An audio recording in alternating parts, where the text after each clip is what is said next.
June 28, 1914.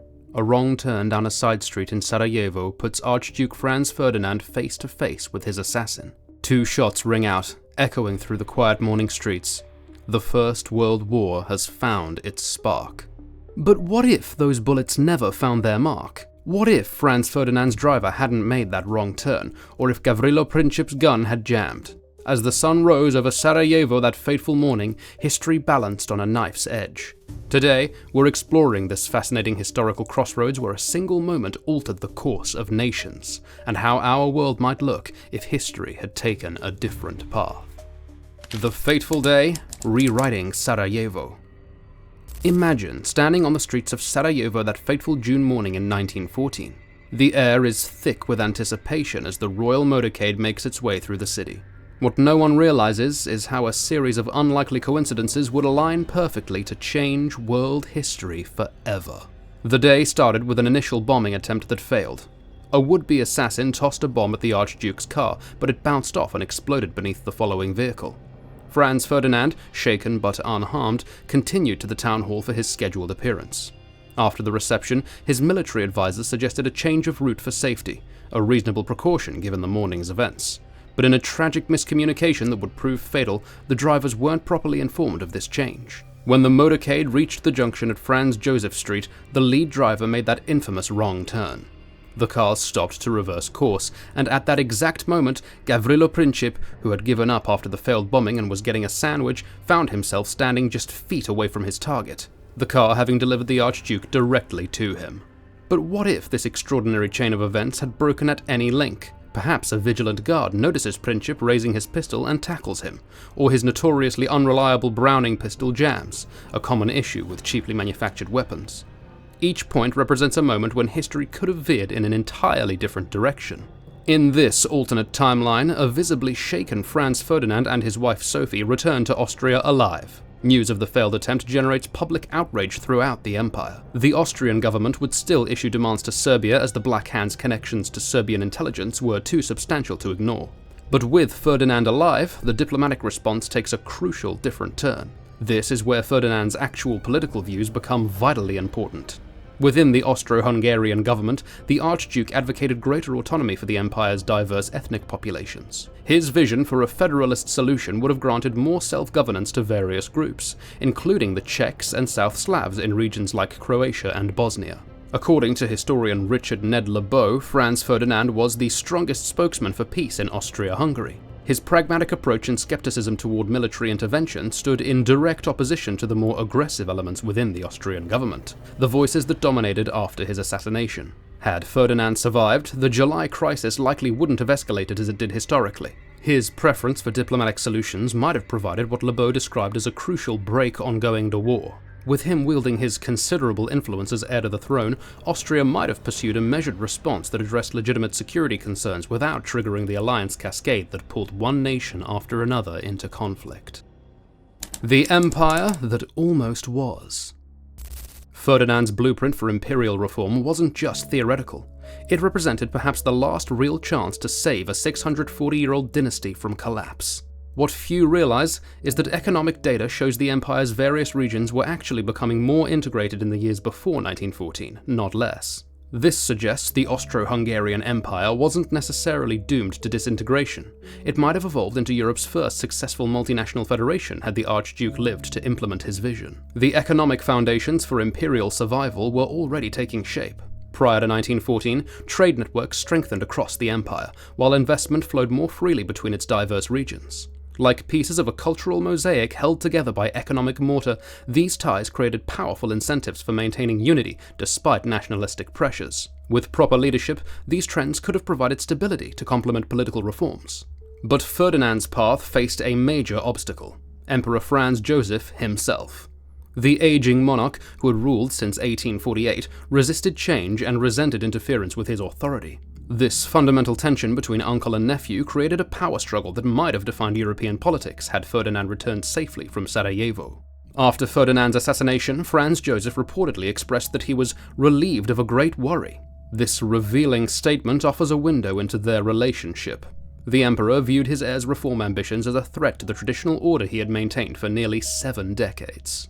The Hungarian question represented another complication in this alternate timeline. Ferdinand's approach to ethnic autonomy contained contradictions. While advocating self-governance for many ethnic groups, he viewed Hungarian nationalism as an existential threat to Habsburg rule, expressing contempt for Hungarian leaders and institutions. Any reformed United States of Greater Austria would have needed to address this Hungarian dilemma, perhaps the most complicated piece of the imperial puzzle. What makes this counterfactual compelling is that Ferdinand's survival might have transformed Europe's map. Central Europe might still show a large federal state stretching from the Alps to Transylvania, a multicultural entity balancing unity with ethnic autonomy. Cities like Prague, Budapest, Vienna, and Zagreb might exist within a single political framework while maintaining their distinct cultural identities. If Ferdinand had outlasted his uncle, Franz Joseph died in 1916, the Archduke would have gained the imperial authority to implement his vision. The United States of Greater Austria could have emerged as a model for addressing ethnic tensions, potentially saving millions of lives and preserving centuries of shared heritage. The survival of a reformed Austro-Hungarian Empire might have provided a counterweight to German power, perhaps preventing the power vacuum that later facilitated Nazi expansion. It might have offered a third path between rigid centralization and the chaotic dissolution that occurred after World War I. Europe without the Great War. The survival of a reformed Habsburg Empire is certainly tantalizing to consider, but we're confronted with an even more fundamental question. Would avoiding the assassination have meant avoiding World War I entirely? Or was Europe already caught in currents too powerful for any single person to redirect? Europe in 1914 stood on precarious ground well before Gavrilo Princip pulled the trigger. The continent had weathered multiple near catastrophes in the preceding decade, each revealing deep structural instabilities. Consider the Moroccan crises of 1905 and 1911, when Germany challenged French colonial influence. These confrontations brought Europe dangerously close to open conflict, exposing the fragility of continental peace. The Balkan Wars of 1912 to 1913 further destabilized the region, transforming it into what historians aptly call the powder keg of Europe. These conflicts intensified ethnic tensions and territorial disputes in an already volatile corner of the continent. Regional skirmishes here repeatedly threatened to ignite larger conflagrations. Perhaps the most dangerous was the alliance system that had divided Europe into opposing camps. The Triple Alliance, Germany, Austria-Hungary, and Italy, faced off against the Triple Entente, France, Russia, and Great Britain. These alliances functioned like elaborate domino arrangements. Knock over one piece, and the entire structure would collapse. A dispute between any two nations could automatically pull in all others, transforming a contained conflict into continental war. Without the assassination crisis, these alliances might have evolved differently, possibly dissolving as diplomatic priorities shifted. But the intrinsic instability of these competing blocs made peaceful evolution unlikely. Interestingly, as military tensions heightened, economic integration was simultaneously increasing. Trade expanded, cross-border investments grew, and financial ties created webs of interdependence.